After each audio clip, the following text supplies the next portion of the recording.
امام بیهقی رحمه الله یو حدیث په شعب الایمان کې نقل کړی دی.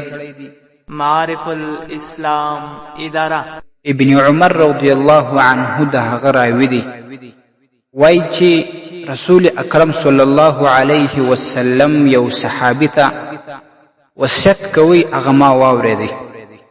د حدیث دوې ټوټې دي، د یوه ټوټه زموږ د دې موضوع سره تعلق لري. هغه دا ده چې محمد مصطفی صلی الله علیه وسلم ورته وایي چې کله ستا ګناهونه کم وي او تا په خپل ژوند کې له ګناهونو ځان محفوظ ساتلی وي، د دې به یوه لویه فایده په وخت کې د مرګ، په وخت کې د مړینې د وفات کېدلو دا وي چې دا ستا روح وتل به اسانه وي. الله رب العالمین به د زکندن د سختیو څخه تا ته خلاصون نصیب کړي او د انسان دا روح چې له انسانه وځي د زکندن حالت وي، دا ډېر سخت حالت دی. انسان بیخي هغه په خپل زبان باندې بیانولی نشي.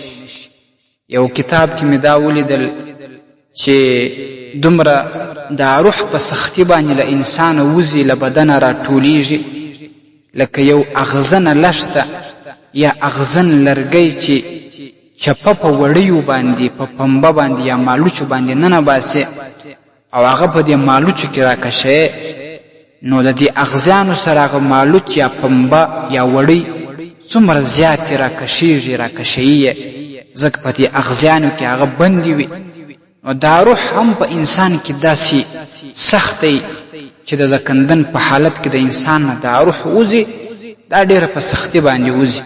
به هر حال د حدیث دا ټوټه دا بیانوي چې کله د انسان ګناهونه کم وي او په خپل ژوند کې له ګناهونو ځان ساتلی وي، په صحیح طریقه باندې ژوند کړی وي، د هغه دا زکندن به الله رب العالمین ورته اسانه کړي.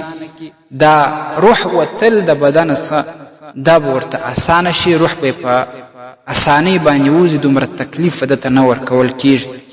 نو مقصد دا چې له ګناهونو په کلکه باندې اجتناب هر مسلمان باید وکړي، خپلې اخري خاتمې ته وګوري.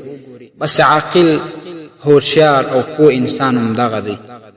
ستاسې د اسلامي پوښتنو جوابونکی مفتي حکیم الله صابر الحنفي صاحب.